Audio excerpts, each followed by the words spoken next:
आज कहानी है फर्जी ओलंपिक की, एक ऐसी महाठगी की जिसने दुनिया को यह सोचने पर मजबूर कर दिया कि अगर जुगाड़ को भी मेडल मिलता तो भारत गोल्ड ले आता।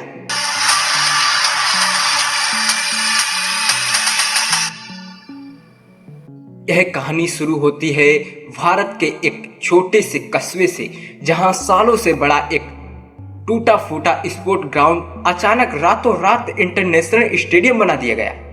मिट्टी डालकर ट्रक बनाया गया, सफेद चूने से लाइनें खींची गई, पीछे बड़े बड़े बैनर टांग दिए गए जिन पर लिखा था Asian youth open games. India देश के अलग अलग राज्यों से आए भोले भाले युवा खिलाड़ियों को यह कहकर बुलाया गया कि यह इंटरनेशनल ट्रायल है, यहाँ अच्छा प्रदर्शन किया तो ओलंपिक और सरकारी नौकरी का रास्ता खुलेगा।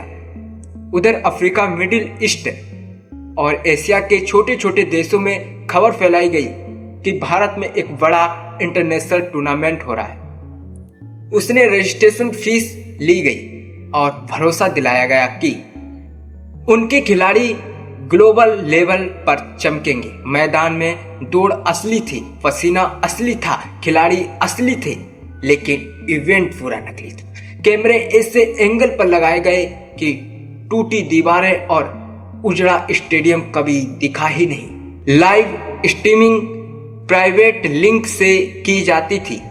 इंग्लिश कमेंट्री भारी एक्सपर्ट में होती थी ताकि विदेशी दर्शकों को सब कुछ इंटरनेशनल लगे। रेस के बाद प्लास्टिक के मेडल पहनाए जाते हैं, नकली सर्टिफिकेट बांटे जाते हैं और उन्हीं वीडियो के आधार पर विदेशों में खिलाड़ियों को इंटरनेशनल मेडलिस्ट घोषित कर दिया जाता है। असली खेल दौड़ का नहीं बल्कि पैसों का था, क्योंकि सर्टिफिकेट और रैंकिंग के नाम पर लाखों रुपए वसूले जा रहे थे। लेकिन कहते हैं ना, हर झूठ की उम्र तय होती है। एक विदेशी कोच को शक हुआ, उसने भारतीय खिलाड़ी से सीधे सवाल पूछे और सच्चाई बाहर आने वाली जांच हुई तो पता चला कि इस तथाकथित इंटरनेशनल गेम्स की कोई मान्यता नहीं, कोई रजिस्ट्रेशन नहीं, कोई ओलंपिक कनेक्शन नहीं। जब पुलिस मैदान में पहुंची तो उस वक्त भी दौड़ चल रही थी, कैमरा ऑन था, कमेंट्री हो रही थी, लेकिन इस बार दर्शक थे पुलिस वाले। खिलाड़ी तब समझ पाए कि वो सपनों के पीछे नहीं बल्कि एक ग्लोबल ठगी की स्क्रिप्ट का हिस्सा थे।